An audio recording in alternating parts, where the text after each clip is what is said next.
Howdy fellow model railroaders, my name's Kevin Brown and I want to thank you for checking out my YouTube channel. This episode, I got a chance to start on the scenery, the base scenery on my bridge and river module that goes right over there. I've been looking forward to getting starting on that. And in the process, I found that it might not be a bad idea to go over basic brush painting techniques and demonstrate it on the bridge that I had to take off and work on. So that's probably going to be the most of this video. Before I get into that, I'd like to show you some of the new additions for the layout. These two new structure kits are the main new additions to the layout. The station, these are both by Kato obviously, will end up looking something like this. These are going to replace these temporary platforms I've put here. So I thought that would fit nicely in the space, and I also ordered the set of platforms that is designed to work with this, and that is a huge kit. There's a lot of stuff in there. All sorts of details I think I'll be able to use. I might even use some of it to put the platform in at Thomasboro as opposed to what I was planning. And I already had this passenger walkover.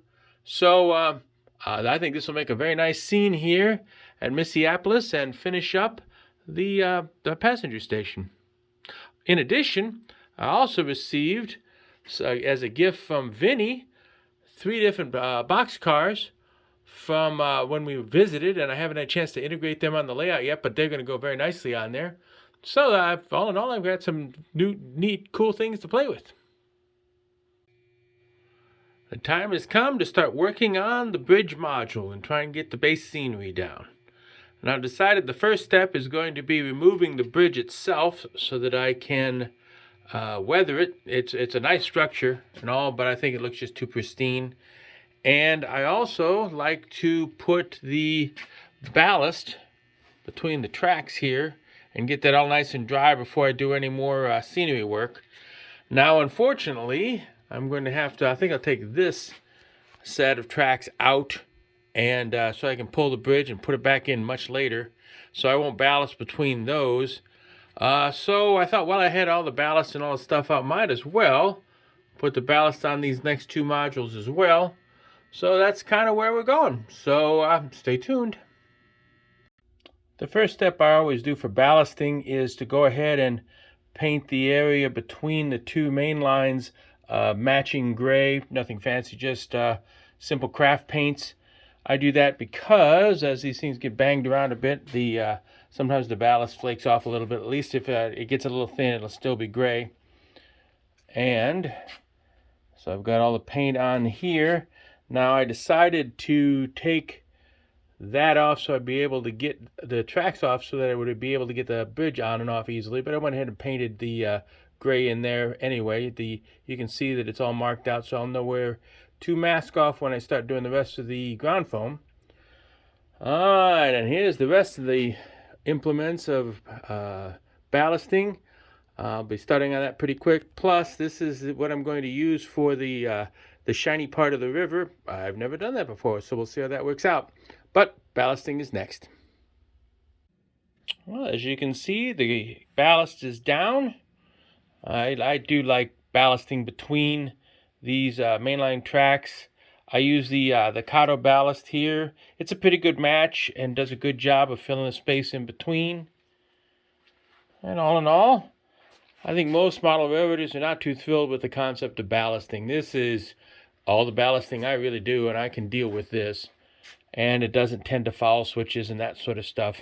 And it really does, on modules that have more complicated track work, it does a good job of showing exactly which is the main line and which two tracks are the main line and which aren't. So I think that's helpful too. So, one thing down. Next, I've got to start working on the pink foam pieces. They're going to fill in here and getting everything ready for some ground foam. So, that's next. I went ahead and cut some 1/2-inch extruded styrofoam to fill in the banks. And I find I went ahead and used, I like this Loctite foam board. adhesive. It doesn't destroy the foam core. I also picked this thing up years ago. It's a rough sanding tool, and really it just erases this stuff. It makes it much easier to form this. That and a nice sharp harbor knife's all you need. So I'm going to let this dry for a little bit, and I'm going to put some paint on it, and then I got to figure out what color I'm going to paint the river bottom. I haven't figured that out yet. So we'll see what happens. After extensive research on Google Earth, I came to the conclusion that the rivers always seem to be brown with a hint of green. So my plan is to put a translucent coat of the Envirotex tinted just a little green over the brown I already had. And I kind of like how sometimes the lower parts of the bank show through the water. So I went ahead and put some tan for the submerged parts. Hopefully it'll show through. We'll see how it all works. And also put some tan for where the central pier is going to be. I went ahead and painted the tops of the abutments. And, coming over here carefully, should have gone the other way, huh? I had some leftover plaster-struck stone work, and I cut some pieces for the front of the abutments. I've got to paint those that same gray, and I'll put a kind of a dark gray wash over it, and I think that should turn out pretty good. So after I get that, I guess there's nothing preventing me now from trying to put some ground foam on this. It seems counterintuitive to me, but everybody seems to think that the last thing that should go on is the water. So ground foaming is next. Well, as you can see, I've moved upstairs to my painting area. It's time to do a little work on the bridge. Just general note, once I put the bridge back in place, I'm not going to be able to do anything to it. It's going to be locked in, and it's not going to be worth trying to tear out. So anything I'm going to do now. So the bridge itself, a wonderful model. It's two of the Kato double track bridges. I can't remember the length, 248, something like that. And it's got a lot of detail on it, but it's all molded in black plastic, so you can't see any of it. So I thought this would be a good opportunity to do a little weathering, which is not something I do a lot of, truthfully. I figure I can always add that later, but in this particular instance, see, my dog has to help out. In this particular instance, I thought it'd be best to spend a little time now and do the weathering. And I thought also, well, the purpose of the weathering, I think, for this model is to help the various details on here pop a little bit so you can actually see them. And I also thought this would be a pretty good opportunity to demonstrate some basic techniques of painting. I've been painting models and military miniatures and all sorts of stuff since I was in junior high, and I can't say that I'm great at it, but I've got a lot of practice, and there's some basic techniques, and I thought I would go through the three basic forms of painting and demonstrate it on this model to show some of the things that show how it works. So that'll be the next step. I guess the first hint I could give for painting anything, truthfully, is to have good lighting. I have a nice light over here, and the window behind me here has the best natural light in the house, south-facing window.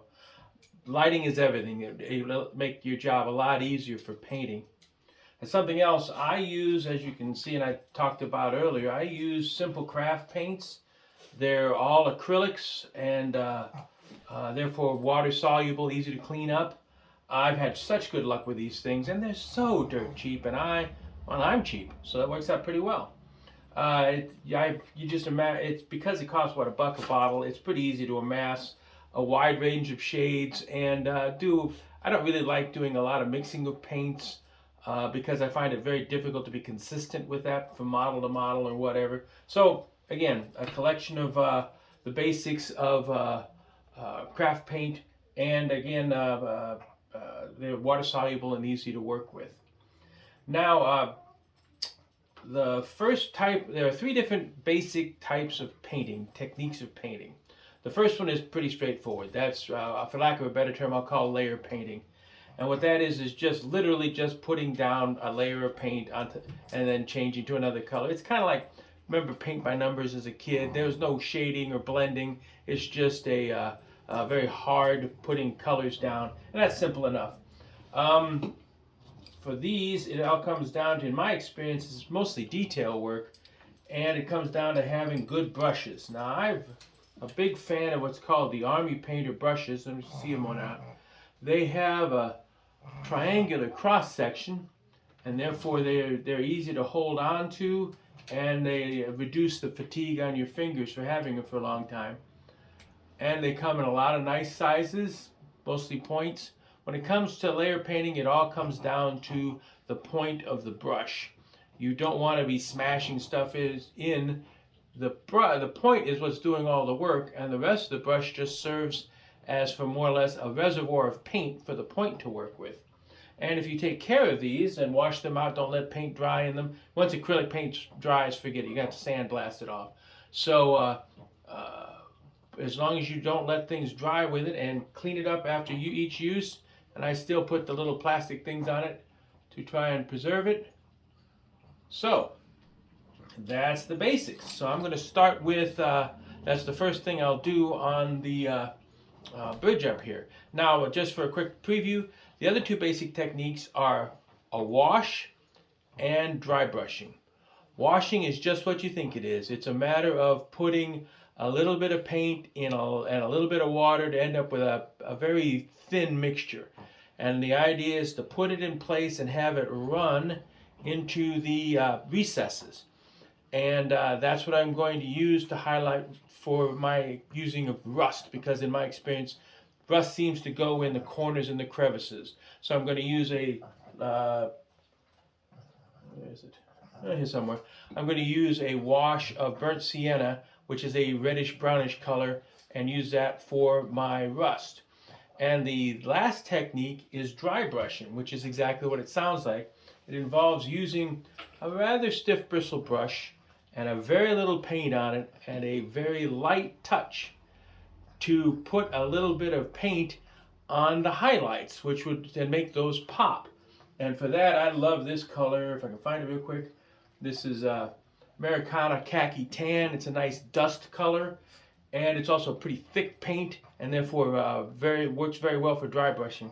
So those are the three techniques: layer painting, washing, and dry brushing. So we'll start out with layer painting and do a little touch up on some parts of the bridge.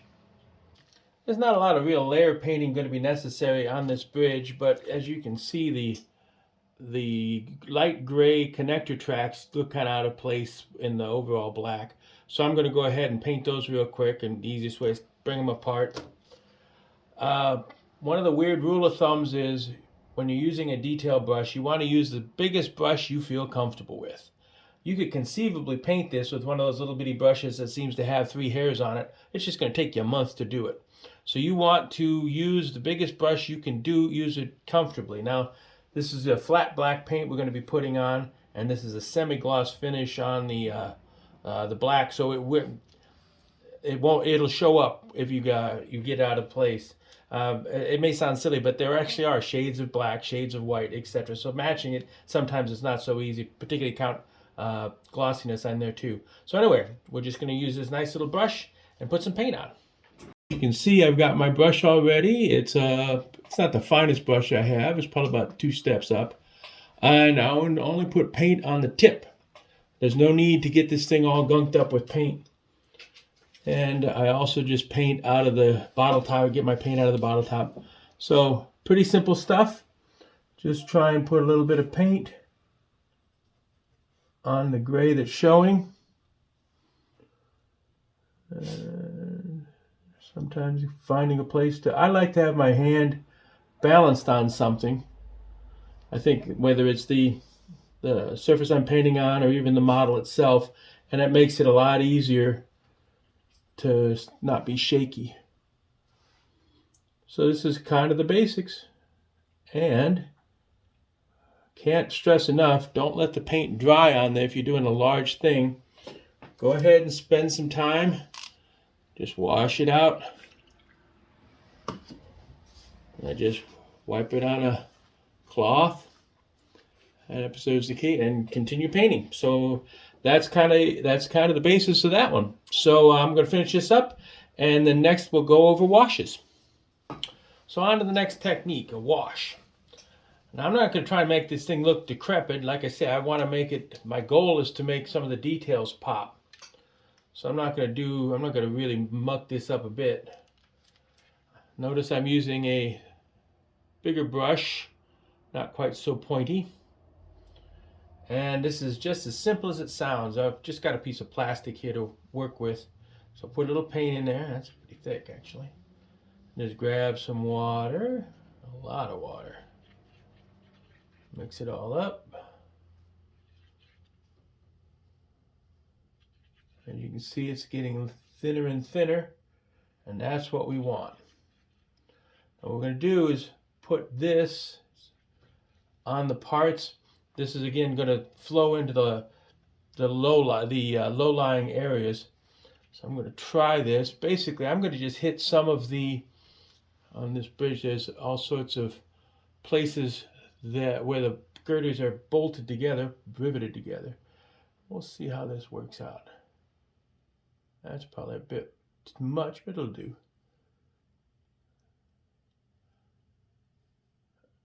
Rule, just a observation, that in general, a wash, once it dries, tends to be a little less, it tends to mellow a bit. So it's usually better to put a little too much on, and once it dries, it won't look quite so stark.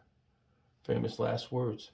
So I'm going to do this on some of the bridge sections, and it's going to have to dry quite thoroughly before I can try the next technique. One of the big advantages of acrylic paints actually is it has very, very quick dry time.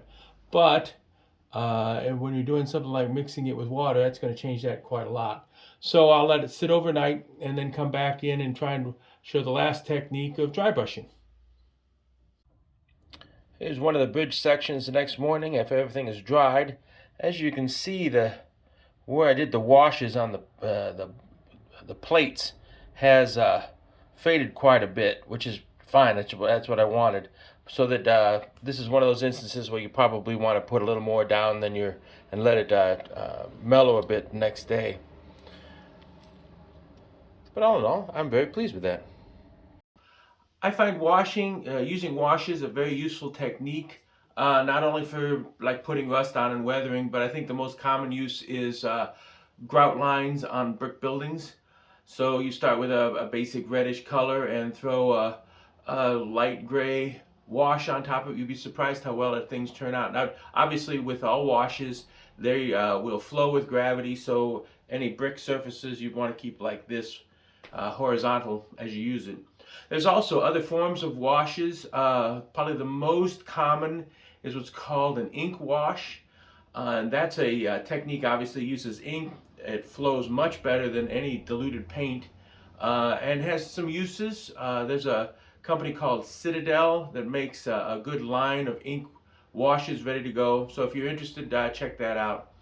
One last point, washes on light colored surfaces, particularly white, has a bad habit of staining the white colored surface as well as flowing into the cracks. One way to avoid this is to seal the white or light colored surface before you put the wash on. Seal it with like dull coat or something. So just a word to the wise. So now on to my favorite brush painting technique, and that is dry brushing. As I touched on earlier, the type of brush you need is very important. It has to be kind of a stiff bristle brush, not terribly stiff, but something that holds up. I have a variety of sizes here. These came from a pretty cheap stenciling brush kit from Hobby Lobby. These I bought from art stores years ago. These are kind of expensive. But I like having a different sizes so that they can fit in different spaces. The basic technique is just as simple as you can imagine. I always pour a little bit of this khaki tan out, and it doesn't take much. And take a brush. I think I will we'll go with this one. Put a little bit of paint on it, and then use this to get it down to very little still on the brush. Now, if you don't do that, you end up with a lot of streaking. Let's see if I can show. Just take it and lightly That might be a little too. All I'm doing is picking up the raised areas, including over the rusty spots I did. And it really makes the detail stand out. Let's see about this fence.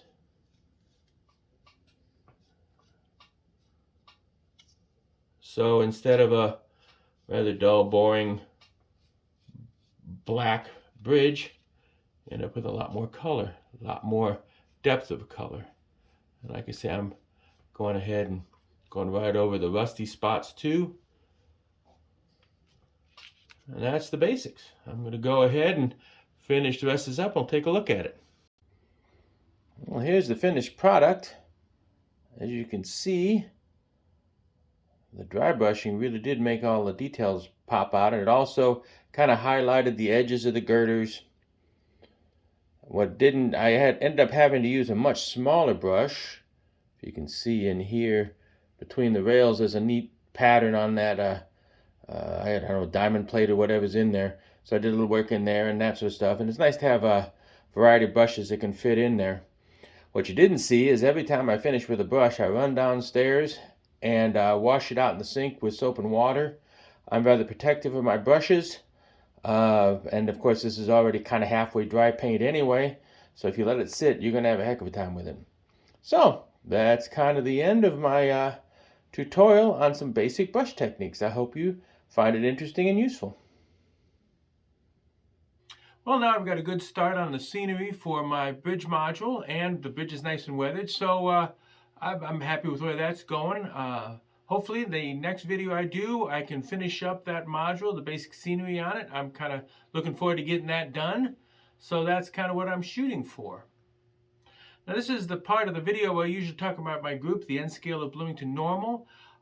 We have a meeting, a Zoom meeting scheduled for a couple days, so I'll know a little more after that. But for the moment, in the near future, we have no shows planned per se.